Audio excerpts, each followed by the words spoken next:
o Xavier tá todo desenhadinho, né? Tá. Agora é só a gente segurar a emoção, o coração, pra dar tempo ali da obra ser feita, aquilo tudo. E trabalhar muito. E trabalhar muito. Esperamos trabalhar muito. E o César tem um outro trabalho, que é um trabalho muito bonito, que vem. Ele está desenvolvendo um livro com O Rogério Ataíde. Com Rogério Ataíde. Que é Babalaô, meu padrinho em Ifá. E uma pessoa que eu assim, tenho em grandíssima conta, uma pessoa incrível. E aí, acho que vale a pena explicar o que é o Ifá. Eu acho que vale a pena falar sobre como esse livro está sendo desenvolvido e por que a gente está citando isso, porque tem uma relação com a comida, né? Tem cultura e comida ali envolvidas nesse trabalho. Então vale a pena você explicar um pouco o que é o Ifá e essa relação da ancestralidade, da comida, da cultura. Acho que é legal falar sobre isso. Sim. Ifá é uma tradição filosófica e religiosa de matriz Yorubá. Povo Yorubá basicamente era um povo que ocupava parte da Nigéria, Benin, enfim, ali daquela costa Golfo da Guiné, ali na parte ocidental da África. E muitos Yorubás vieram para o Brasil, principalmente Brasil e Cuba, e se instalaram aqui no contexto de escravidão, no contexto terrível, mas trouxeram consigo suas tradições, sua cultura, e principalmente em Cuba, essa tradição de Ifá se desenvolveu e se arraigou muito naquele lugar. Não vou entrar muito nos detalhes da religião, porque... Bom, uma explicação só para contextualizar, né? Mas o que me traz para pensar a comida a partir desse viés primeiro, uma potência gigantesca da comida nos rituais, tanto de Ifá, principalmente do candomblé, que também são outras tradições religiosas de matrizes africanas, de regiões africanas,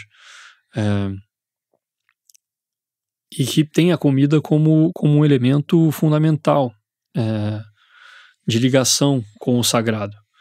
Oferecer uma comida para um orixá é algo de extrema importância. E isso me trouxe muita curiosidade de conhecer um pouco mais de perto, de aprender um pouco mais sobre isso, como cozinheiro, e que isso adoro pensar e aprender coisas sobre diversas culturas, diversas referências, mas também numa consciência de que esses elementos que vieram de países da África, de regiões da África, permeiam e influenciam e constituem a sociedade brasileira ou carioca com muita importância, com muita significatividade. Então, foi assim, algo que eu me aproximei um pouco, mas muito superficialmente, desde de criança, porque algumas pessoas da minha família frequentavam terreiros de Umbanda, mas essa aproximação mais profunda, essa relação mais profunda, foi já mais recentemente, já quando me tornei monitor de história e comecei a aprender um pouco mais sobre isso, tomar mais consciência sobre isso, paralelo também à tomada de consciência sobre a branquitude, sobre os privilégios que andam junto com eu ia fazer essa pergunta, assim, porque quando uma pessoa, essa coisa branquitude, né, talvez branquitude seja até um termo meio pejorativo nesse caso, não sei, mas eu acho que até onde com todo respeito, obviamente, é uma questão, uma dúvida minha, né, uma pergunta minha, desculpa a ignorância, desculpa se vai causar algum desconforto ou não sei, mas até onde essa branquitude, essa coisa de você ser um cara branco e com privilégio, com todos os privilégios que esse branco tem, que obviamente a gente não sofreu nem perto de nada do que a cor da pele, outra cor da pele possa influenciar. Você sendo tão dedicado, tão estudioso, tão sério com isso, como é que pessoas te olham dentro disso? Olha, eu imagino que me olhem de diversas formas, mas eu não dou conta de como as pessoas me olham, eu dou conta daquilo que eu posso fazer, do compromisso que eu posso ter. Mas não tem nenhuma animosidade. Olha, pode até ter, a questão o que eu dou conta é de tratar com o máximo respeito, o máximo cuidado, de realmente entender e ter consciência desses privilégios que a branquitude traz na sociedade, né, em que a gente vive, mas ao mesmo tempo entender e valorizar essas culturas que vêm de origens que não são exatamente as origens majoritárias da minha família, ou mais preponderantes da minha família. Ainda que pureza racial não exista e biologicamente todos sejamos mestiços, mas temos que entender que na sociedade brasileira pessoas brancas carregam consigo privilégios. Mas, como eu disse, ter consciência disso e ter o máximo respeito pela história, por tudo que as pessoas que vieram da África passaram, todo o absurdo que foi a escravidão, não só o período da escravidão, mas o pós, que nunca houve de fato uma mudança capaz de modificar essa situação, isso é terrível, mas enfim, com toda essa consciência, com todo esse respeito, para além disso, entender como uma riqueza cultural absurda, assim, enorme, e que é fonte de inspiração para as criações do meu trabalho, que é a cozinha. Eu fiz essa pergunta até de forma humildemente pedindo, tenham paciência com a forma que vocês estão ouvindo da minha boca essa pergunta, justamente para isso, para não causar uma estranheza, dois caras brancos estando falando de uma matriz africana ou qualquer coisa do tipo. Não, sim, mas o importante é a gente entender que é isso, são tradições, culturas riquíssimas, maravilhosas, que me encantam tanto no aspecto da comida, que é minha profissão, meu ofício, mas também me fizeram querer me aprofundar, inclusive me trazendo a vontade, a decisão, a escolha de me iniciar na religião. Portanto que eu me encantei com essa tradição e essa fonte de conhecimento, porque Ifá justamente fala muito sobre isso, sobre o conhecimento. Ifá é o oráculo, né? E é uma maneira muito, vamos dizer, muito complexa e abrangente e profunda de enxergar o mundo, e tem como coisa primordial, como elemento primordial, a inteligência, o conhecimento e a sabedoria, que está, segundo a tradição de Ifá, distribuída em 256 odus, que são os signos, ou os destinos. 256? Sim. Caramba. Mas eu acho que esse papo mais filosófico-religioso a gente deixa para quem é especialista. Eu não sou especialista, eu sou uma pessoa que passou por uma iniciação há 1 ano, e minha relação com essas tradições existem no âmbito religioso, mas acho que é legal a gente tratar do projeto, né, projeto do livro que eu estou fazendo junto com o Rogério Babalaô, membro do Centro de Filosofias Ancestrais da UFRJ. O livro tem um foco na relação da gastronomia com a religião? Porque a ideia é, valorizando a tradição, valorizando a comida feita tradicionalmente, sagrada, mas é uma proposta que não é exatamente de comida votiva, de comida sagrada. É uma proposta mais vamos dizer, mais artística, ou algo que traga um pensamento de cozinha não votiva, né? Não sagrada. É uma comida mundana, uma comida que pode ser comida em qualquer ocasião, mas trazendo como influência, como inspiração, elementos dos orixás ou das culturas religiosas, principalmente Yorubá, né, e dos orixás ali dessa região Yorubá. E, então, basicamente o projeto ele é uma troca em que eu proponho receitas, crio receitas inspiradas por essas tradições, essa cultura dos orixás, mas isso, justamente usando elementos e características dos orixás, mas propondo não exatamente uma comida votiva, e sim uma comida... É de inspiração e não é simplesmente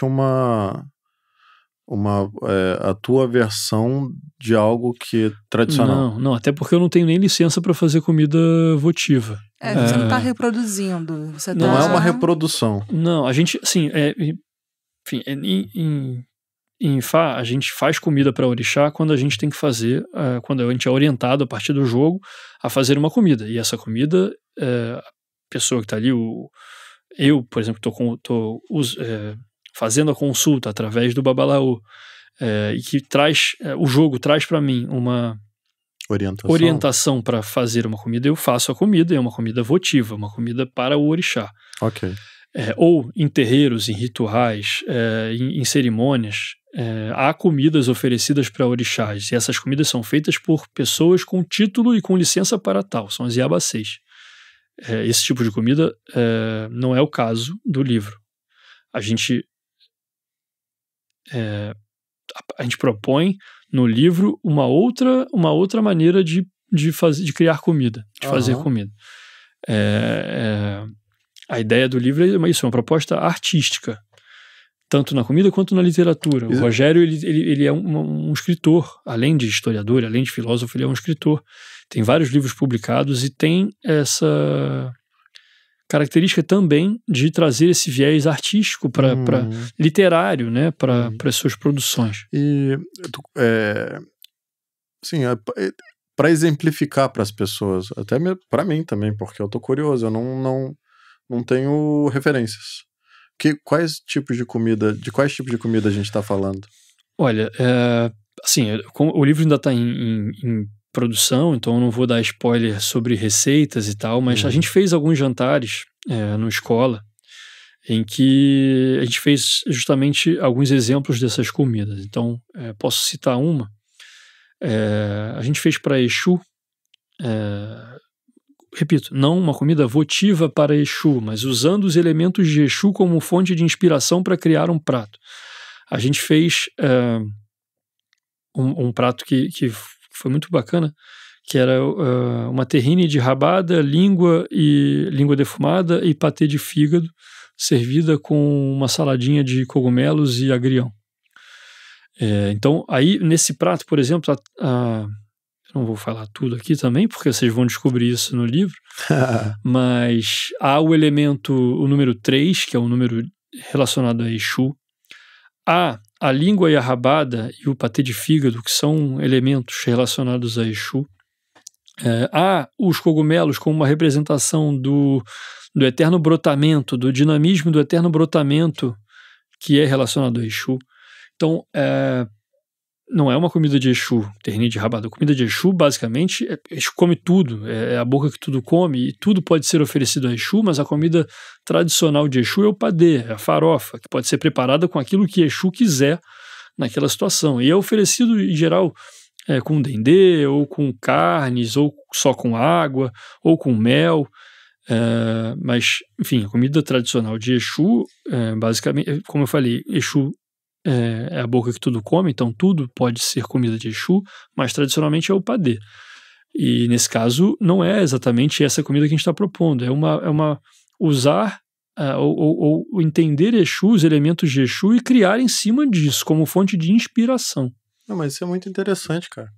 É muito interessante. Cara, tô completamente leigo e tô assim, só tentando raciocinar em cima do que você tá falando, e é interessantíssimo. Vale um programa só disso, inclusive, né? Sim, acho que a gente tem que chamar o Rogério, porque o Rogério vai saber falar muito. Posso sair do livro? A gente poderia fazer um programa só disso, né? Pra vocês explicarem. Seria maravilhoso. Cara, assim, eu não sou... Calma aí. Leigo, gente, pelo amor de Deus. São quantos orixás? Olha, são inúmeros. Incontáveis? Nem todos são cultuados aqui no Brasil. Isso vai variar também de terreiro para terreiro, de região para região. Existem 16 principais ou mais conhecidos, mas mesmo em regiões da África, isso também é diverso. Na África, inclusive, a questão desse panteão de orixás é criado no contexto diaspórico. Lá na África ou na Nigéria, tem região que cultua Iemanjá, tem região que cultua Oxum, tem região que cultua Oxóssi, tem região que cultua Xangô, e que são... Assim, eu não quero entrar muito nas minúcias da religião, porque mas não é exatamente o que eu domino. Que está na minha cabeça. Assim como vocês fizeram um prato em homenagem a Exu, vocês vão fazer em homenagem a outros também? O livro tem essa pegada? Assim? Exatamente. Ele é dividido em capítulos, cada capítulo tem um tema. Eu não vou aqui dizer como é que é, porque vocês vão descobrir também quando sair o livro. Mas o livro é dividido em vários capítulos. Esses capítulos têm um tema. E dentro desses temas a gente fala de orixás e das comidas e propõe receitas a partir dessa referência de inspiração para a criação de comidas. Interessante isso, né, cara? Sim. E, cara, porra, parabéns. Eu sou admirador do seu trabalho. Assim, embora não tenha nenhum conhecimento sobre essa parte da religião e a relação dessa religião com a comida, eu tô fascinado com o que você falou, e a cabeça bomba, né? Você não tem informação nenhuma, então você começa a pensar 1 milhão de coisas aqui. A história é linda, né? Você realmente tem uma trajetória de aprendizado que é muito interessante, né? Muita dedicação para chegar até onde você está com a base que você tem. O Xavier, não tenho dúvida que vai ficar incrível. Admiro todo o trabalho que você fez ali pelo Botica. E o que tem pela frente é lindo, né? Você tem aí um projeto maravilhoso do Boteco, tem um projeto de livro aí que pelo jeito vai ser incrível de ler quando estiver pronto. E eu tô aí, tô do teu lado, tô contigo, tô aguardando, ansioso, mas com paciência, e vambora. Bora.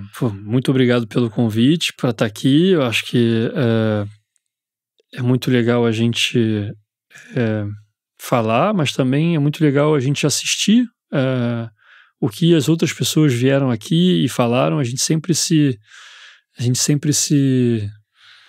preenche, né, de conhecimento escutando as outras pessoas. Então é um programa muito bacana. Parabéns pelo trabalho. E é isso, acho que agora é pensar nos novos projetos, pensar em seguir um caminho de muito trabalho, de muito aprendizado, de desenvolvimento de conteúdo, de desenvolvimento de ideias, e é isso, seguir fazendo o que a gente gosta. É isso, gente. Acompanhe o César Cavalieri, porque o que está para vir aí é muito bonito, em todas as frentes que ele está disposto a abraçar. Obrigado, meu amigo. Obrigado. Tamo a você. junto, obrigado de verdade. E até o próximo Sirva-se. Tchau, tchau.